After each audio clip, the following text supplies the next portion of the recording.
Je suis avec Olivier Guiton, bonjour. Bonjour. Vous êtes le directeur territorial d'Eurofeu. Alors vous me disiez que Eurofeu faisait partie des leaders sur le marché de l'incendie, si on peut dire ça comme ça. Oui. Est-ce que vous pouvez m'en dire un petit peu plus? Aujourd'hui, Eurofeu, c'est une expérience de un peu plus de 40 ans, leader effectivement sur le marché. Et on a aussi, nous, une particularité, c'est qu'on est fabricant français. Donc avec une usine qui est encore en France, qui est à côté de Chartres, à Senonches. Et donc on aujourd'hui fabrique environ plus de 700 000 extincteurs qui sortent de cette usine. Donc vous fabriquez des extincteurs et vous vous occupez d'autres choses? Alors après, on fait effectivement tout ce qu'on appelle l'offre globale. Ça va être les extincteurs, ça va être les blocs de secours, ça va être aussi également tout de l'extinction automatique, ça va être aussi du RIA, ça va être tout ce qui est vraiment, et on va faire également, si vous voulez, de la formation pour justement apprendre à nos clients à se servir de tous ces moyens de secours. Vous avez dit RIA, qu'est-ce que c'est? Alors RIA, c'est des robinets d'incendie armés. C'est souvent ce que vous trouvez juste là, par exemple à côté, dans les salons, dans les supermarchés, dans tout ce qu'on appelle les ERP, établissements recevant du public. Alors vous avez parlé de vos clients, qui sont-ils ces clients? Alors les clients, on va avoir de la PME, donc la petite moyenne entreprise, on va avoir aussi de l'industrie, on va avoir du particulier, on va vraiment avoir un panel de clients assez large. Et quand ces clients viennent vous voir, c'est souvent avec quelle demande? Alors aujourd'hui, c'est comment vous pouvez nous protéger. Ça va être la première question. Donc on va justement. Alors comment on va le faire? On va le faire de par un audit, ce qu'on appelle un audit sécurité. Et là, on va proposer justement cette offre globale qui va être déjà de commencer par l'extincteur, et ensuite on va développer notre offre et surtout répondre aux besoins et aux risques du client. Et généralement, quand les clients viennent vous voir, c'est suite à un sinistre ou est-ce qu'ils anticipent le sinistre? Pas forcément. Vous avez aussi ce qui se passe aussi en France. Vous avez aussi Notre-Dame de Paris qui est un exemple aussi qui a une implication aussi assez forte sur le retour des clients. C'est-à-dire que quand on a un sinistre comme ça, il y a des risques et les gens sont aussi très volontaires à venir se renseigner et à savoir comment ils peuvent se protéger. Est-ce que c'est un risque qui est croissant? Est-ce que vous le voyez évoluer avec les années? Est-ce qu'il y a de plus en plus de risques, peut-être avec la multiplication des appareils électroniques, ou est-ce que c'est un facteur? Je ne dirais pas que c'est un risque qui se développe, puisque effectivement la réglementation est de plus en plus présente et donc implique, si vous voulez, des moyens de secours de plus en plus précis. Et donc par rapport à ça, on se retrouve à limiter de plus en plus ce genre de risque. Après, la problématique, elle vient d'une origine électrique, elle vient d'une origine autre, mais en tout cas, on essaye de plus en plus à limiter cette problématique. Et aujourd'hui, on pourrait dire qu'on entend peut-être aussi plus parler de sinistres à droite ou à gauche.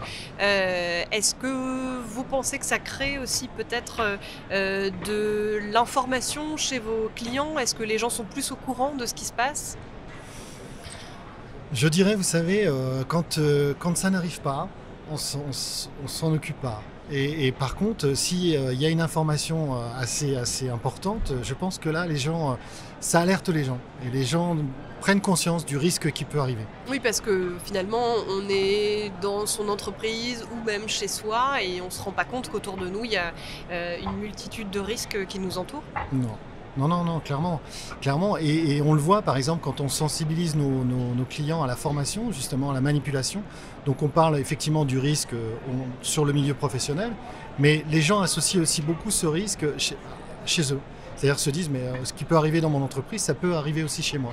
Et c'est là où on sensibilise beaucoup plus lors d'une formation, puisque les gens voient déjà la manipulation d'un extincteur et aussi voient également ce risque incendie, quoi.